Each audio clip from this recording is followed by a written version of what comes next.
Good day sa atin mga tropa, may share tayo ngayong araw. May LG dito na pinull out namin, no power. Mga unang-una yung mga i-check dito, syempre pinaka-fuse nya. Yan, to. Kung putok ba or hindi. So check natin, pwede tayong gumamit ng digital. Gamit na lang tayo ng buzzer. Kasi continuity lang naman yan. Check natin. Yan. Tapos check natin tong ano na to, kung walang shorted supply nya. Yan, so wala naman. So ang gagawin nyo dyan, kung buo yung fuse nya, sa ibang mga technician very common na yung problema na to. Bigla na lang nawala yung supply na ito, ginagamit tapos bigla nawala. So check nyo muna, lagyan natin supply, saksak natin. Yan. So set tayo sa AC kung meron tayong nasagap na ano, supply na 230.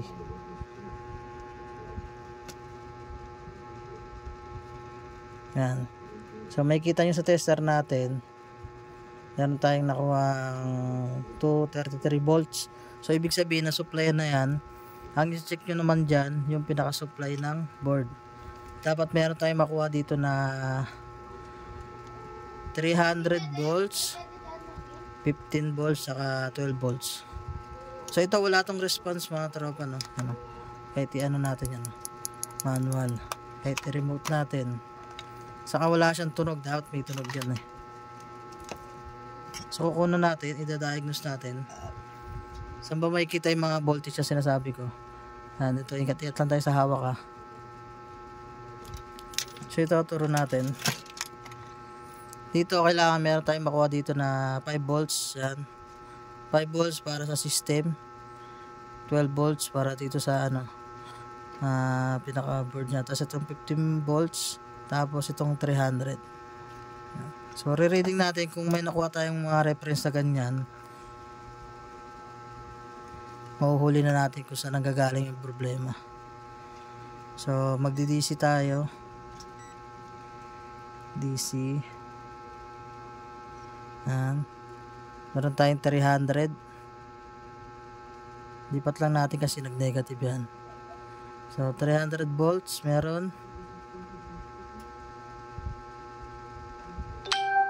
15 volts meron din mga tropa. Yan. Ngayon tignan natin yung 12 volts saka 5 volts. Kung may makuha tayo.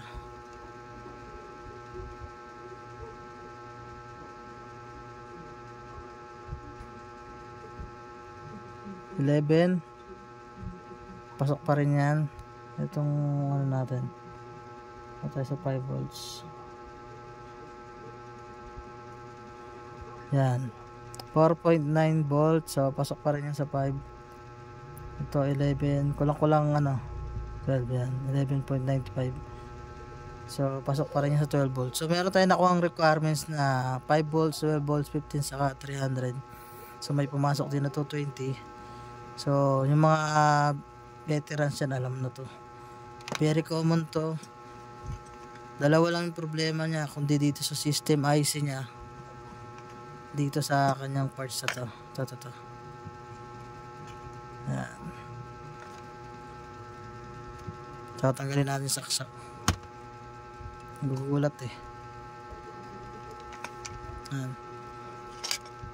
Itong kanyang ano, capacitor. Yan. Yung tinatawag na ano, sa iba tinatawag itong crystal capacitor. Yan.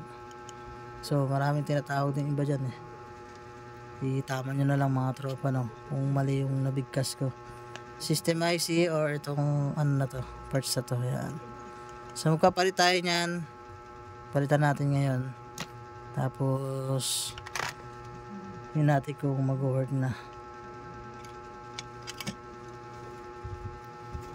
Hanap lang tayo mga tropa ng ano, itong parts.